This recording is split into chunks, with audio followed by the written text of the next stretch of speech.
So today I'm going to talk about characterization and take a look at different ways that authors can describe characters to their readers. So just as a quick refresher, characterization is how or the process that the author uses to reveal the personality of the characters. Also, we know that when authors use characterization, they're not only just describing the personality of the characters, but they also may be describing the character's appearance as well. And today we're going to be taking a look at two different types of characterizations that an author might use: direct and indirect characterization. The first type of characterization that we're going to talk about is called direct characterization. And this type of characterization is the easiest to identify in a story because this is when the author comes out and directly tells us what the personality of a character is. Also, in direct characterization, the author is going to come out and directly tell us what a character's appearance is like as well. So let's take a look at our example. It says, the patient boy and the quiet girl were both at the game. Here we can see that the author is telling us different personality traits about both of these characters. We know that the boy is patient and the girl is quiet. So in this example, we can see that the author is describing directly to us these characteristics of our characters. The next type of characterization that we're going to talk about is called indirect characterization. And there are several different ways that an author can use indirect characterization. And we're going to go through each one of those ways individually. There are 5 different methods of indirect characterization. So what happens with indirect characterization is that the author is no longer telling us directly what a character's personality or appearance is like. Instead, the author is kind of showing us different things about these characters. And how they show us is that they will reveal these different characteristics about these characters through the character's speech, thoughts, their effect on other characters, their actions, and their looks. The first type of indirect characterization that we're going to look at is how the author can use a character's speech to reveal different personality traits about a character.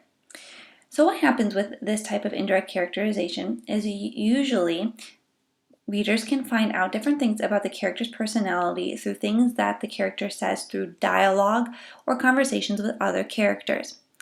So we can think about what the character says to other characters, or we can also think about how the character speaks. So for example, if they had an accent or if they spoke with a dialect.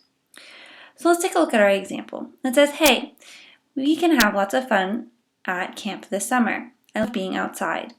So we can take a look at this dialogue that occurred in a story, and we can take a guess by looking at this dialogue that this character might be a very happy person, or that they're very excited about experiences that they're having at summer camp.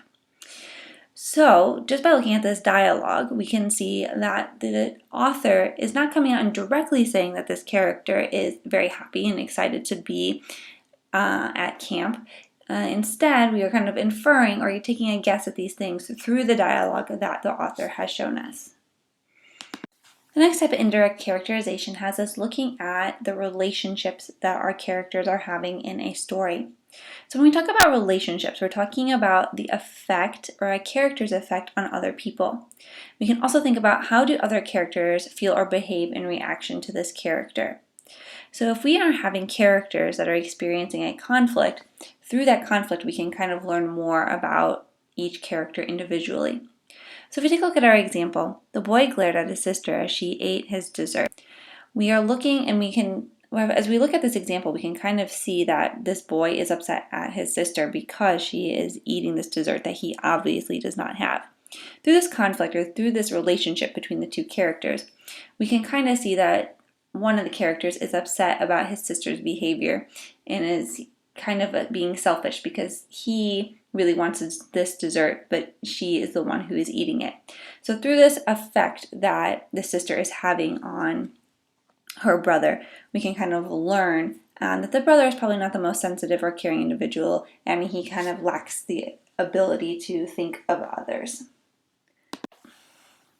When we also talk about indirect characterization, it's also important to look at what the characters are thinking and what their feelings are. Again, with indirect characterization, the author is not going to directly come out and tell us different things about our characters. So we do need to do a little bit of guessing when it comes to what our characters are really like.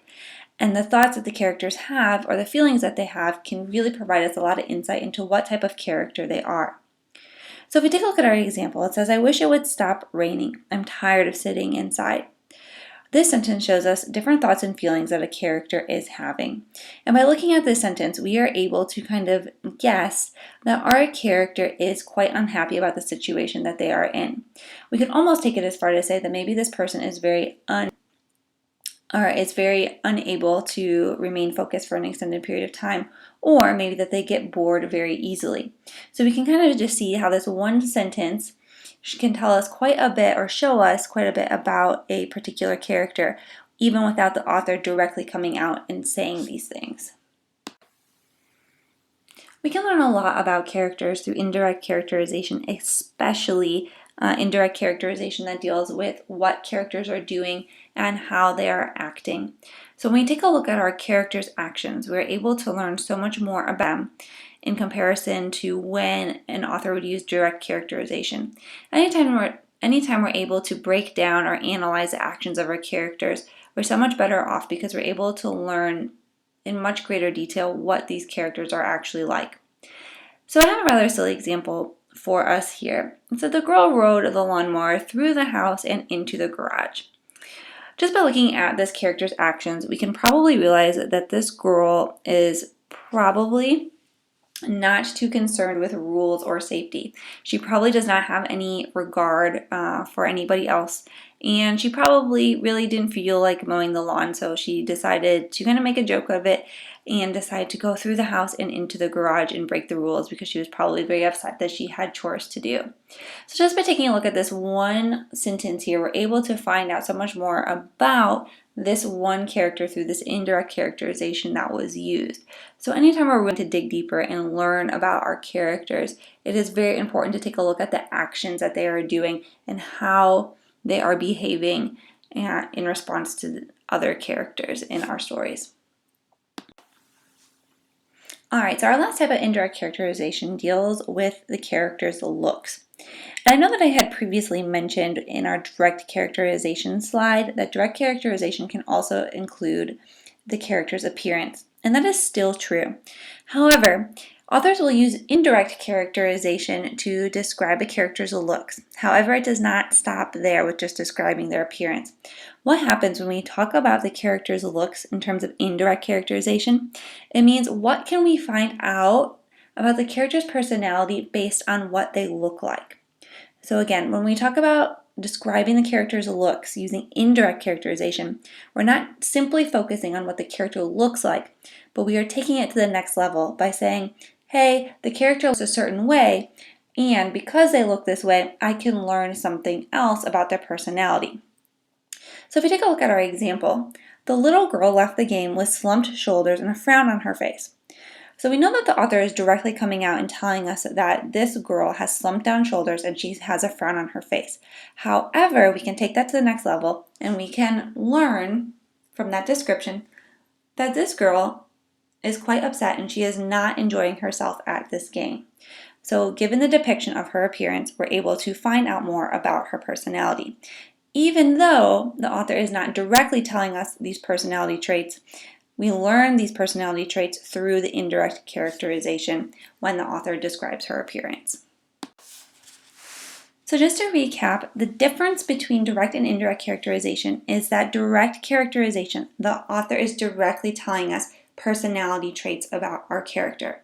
And with indirect characterization, the author is showing us different things about our character. And when we are talking about indirect characterization and this idea of the author showing us different things, we kind of have to think about it as a puzzle.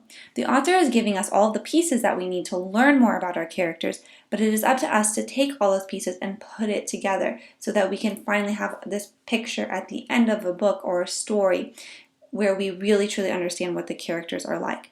So again, direct characterization, author is directly telling us what the characters' personalities are like, versus with indirect characterization, the author is showing us through things like actions, thoughts, dialogue, and descriptions of the character's appearance, what characters are like, and we have to make an educated guess on those things to find out more about our characters.